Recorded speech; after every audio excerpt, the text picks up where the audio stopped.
Hey, now, before we started the show today, I went off and saw Joker. This is the new DC movie that's out in theaters. It's the origin story of a supervillain that we know and love. I would say the best supervillain ever created, but you can argue with me on that in the comments below. But Joker is a fascinating character who has been embodied by incredible performers like Jack Nicholson and, of course, Heath Ledger, Cesar Romero, for any longtime Bat fans out there.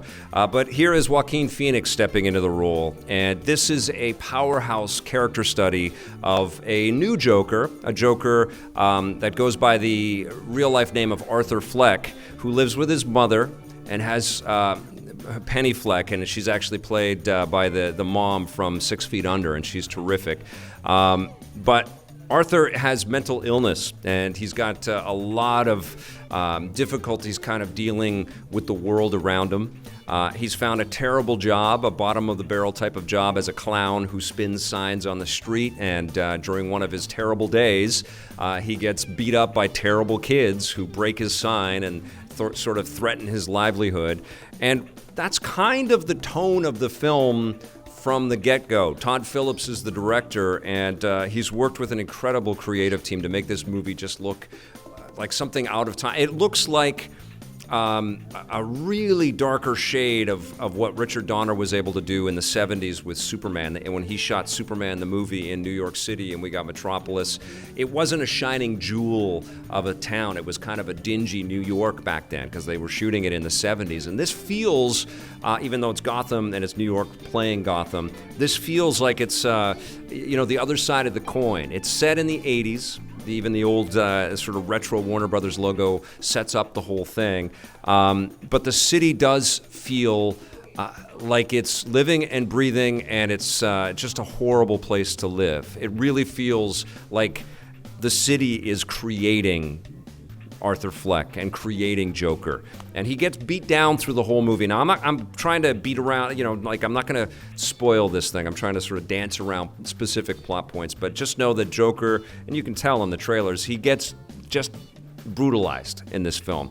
And as he is, and as, things get taken away from him, and he starts to kind of unravel a little bit and made fun of, he kind of digs into his past and where he comes from. And so we get a really, really good sense as to why the Joker comes into being. And it's incredibly effective. It's like we crawl into this character's head and we're in there. It's unnerving, it's uncomfortable, it's very raw, and Joaquin Phoenix is basically on screen for the whole thing. It's all from his perspective, and you can almost feel the psychological punches and the physical punches all the way through. And it's quite harrowing. It's humorless, which is a bit, it fits the character.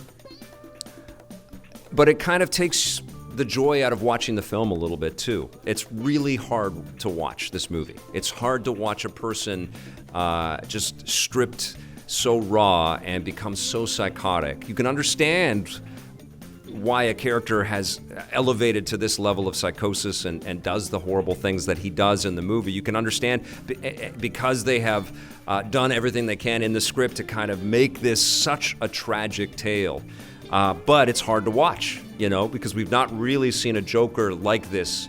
We saw echoes of this with Heath Ledger's performance. We saw little glimmers of what may have sort of befallen him to become this villain that we knew in that movie. But we weren't living in his shoes. And in this movie, we're living in his shoes, which, for me, as a longtime Bat fan, I thought it was amazing. I thought it was actually quite wonderful, and it made me, reminisce and think back to the comics of certainly Frank Miller's work. But I kept thinking of the Neil Adams Batman books that I just loved and adored, that were all written in the 70s and illustrated by the incomparable Neil Adams.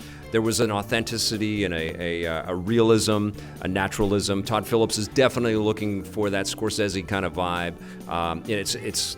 There's irony that Robert De Niro has a pretty substantial role in this film, but you half expect that Al Pacino is going to turn a corner and be somebody as well. You know, it just fits that whole Dog Day Afternoon, Taxi Driver, and certainly the comedy. What's the comedy movie, Blake?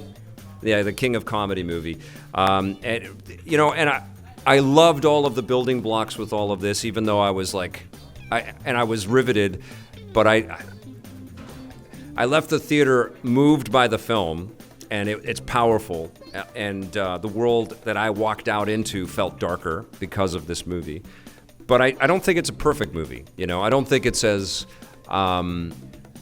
powerful for me as what Nolan did with Batman Begins, and especially with The Dark Knight. Partially because Batman's not in there. I mean, we get allusions to it, and I think you could probably guess that. But I feel like the crescendo of the film really is tied up into some pivotal scenes that happen between Robert De Niro's character and Joaquin Phoenix. You don't hire Robert De Niro and not use him in some big stuff. And I felt that it was a little contrived. It felt a little less real and gritty and authentic. It felt like it was a platform given to this moment, and it kind of took me out of it. You could see all the machinations and all of the plot devices and all the characters being pushed aside so that this moment could happen. And I was like, okay, that feels a little artificial, even though all the beats to get us to there felt kind of authentic and real. So I think that this movie is controversial. I think that it is definitely pointing the spotlight and the camera at some really heavy sort of storytelling moments around mental illness. It will certainly make you think about, people that you may know in your life or people that you may pass on the street that are dealing with things. And it's heavy. It's really heavy. It does sort of open the door to why Batman would come into this world too. And I don't want to get into spoilery stuff, but that was pretty epic for me, because it felt like if this Joker felt like that, what would the Batman in this world feel like? And yeah, it's very good. Be prepared though, man. It is not like the superhero movies. This is a supervillain movie, and this supervillain is dark and very, very psychotic. I'm going to give Joker a 9 out of 10.